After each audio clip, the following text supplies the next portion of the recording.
नमस्कार दोस्तों, classic academy Bhiwani के यूट्यूब चैनल पर आप सभी का एक बार फिर से स्वागत है।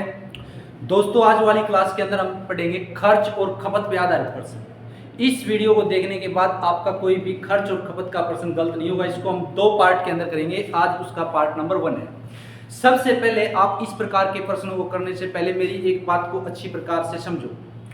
किसी वस्तु के मूल्य में 20% की वृद्धि होगी। इसका मतलब ये है कि जो सामान आपको 100 रुपए में प्राप्त होता था, अब वही सामान आपको 120 रुपए में प्राप्त होगा। अब आपके पास दो ऑप्शन बचते हैं, या तो आप 20 रुपए एक्स्ट्रा पेमेंट दो, या फिर आपका जो सामान आप खरीदना चाहते हो दुकानदार उसमें से 20 रुपए का सामान कम कर देगा। तो इसी प्रकार को, इसी कंसेप्ट को दिमाग में रख के अगर आप इन प्रश्नों को करोगे तो आज के बाद आपका ये कोई भी प्रश्न गलत नहीं होगा। देखिए, आइए समझते हैं प्रश्न को। सबसे पहले प्रश्न को पढ़िए।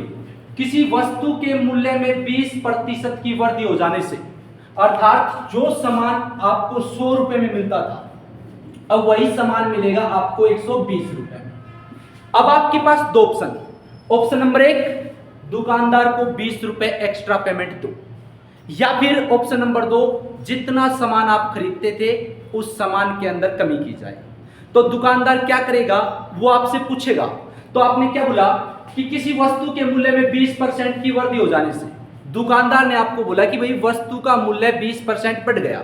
आपने क्या किया, खपत में कितने परसेंट की कमी की जाए। आपसे पूछ रहा है भाई खपत में कितने परसेंट, मतलब जो आप यूज करते हो उसमें कितने प्रतिशत की कमी की जाए ताकि खर्च समान रहे। अर्थात आप अपना खर्चा चेंज नहीं करना चाहते, आप केवल 100 रुपए ही देना चाहते हो। अब एक सिंपल सी बात है, अब जो सामान आप खरीदना चाहते हो वो कितने रुपए का है, 120 रुपए का, और देना चाहते हो आप सिर्फ उसको 100 रुपए। तो दुकानदार आपका 20 रुपए का सामान कम कर देगा। कितने रुपए के सामान में से, 120 रुपए के सामान में से। तो 20 रुपए का सामान काट लेगा 120 रुपए के सामान में से, गुणा में प्रतिशत के लिए 100। तो कितने प्रतिशत की कमी होगी, 16 से 2/3%। इसका मतलब दुकानदार आपका जो सामान है उसमें 16 से 2/3% की कमी कर देगा। चलिए आते हैं अब दूसरे प्रश्न के ऊपर। देखिए, दूसरे प्रश्न में क्या बोला गया है, किसी वस्तु के मूल्य में 10% की कमी हो जाने से, अर्थात जो सामान आपको 100 रुपए में प्राप्त होता था उतना ही सामान आप 90 रुपए में परचेज कर सकते हो, खरीद सकते हो। अब आपके पास दो ऑप्शन है।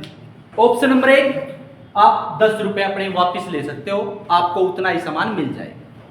लेकिन आपने क्या किया, आप खर्च में केवल 5% कमी करना चाहते हो, अर्थात 100 रुपए में से केवल 5 ही रुपए आप वापस लेना चाहते हो।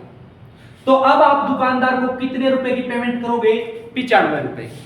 अब दुकानदार आपको बोलेगा कि आपका जितना सामान पहले खरीदते थे वो 90 रुपए का है, और अब आपने दिए दुकानदार को 95 रुपए। तो दुकानदार को आपको सामान फालतू देना पड़ेगा।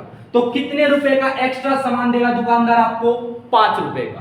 कितने रुपए पर, 90 रुपए का। सामान 90 रुपए का था, 5 रुपए का फालतू सामान मिलेगा 90 रुपए के सामान पे, गुणा में मल्टीप्लाई यानी कि 100। तो कितने प्रतिशत, इसको अगर आप कैंसिल आउट करते हो तो ये आ जाएगा हमारे पास 5 से 5/9%। ठीक है, तो आपको उसकी जो खपत है उसमें 5 से 5/9% की वृद्धि करनी हो। धन्यवाद।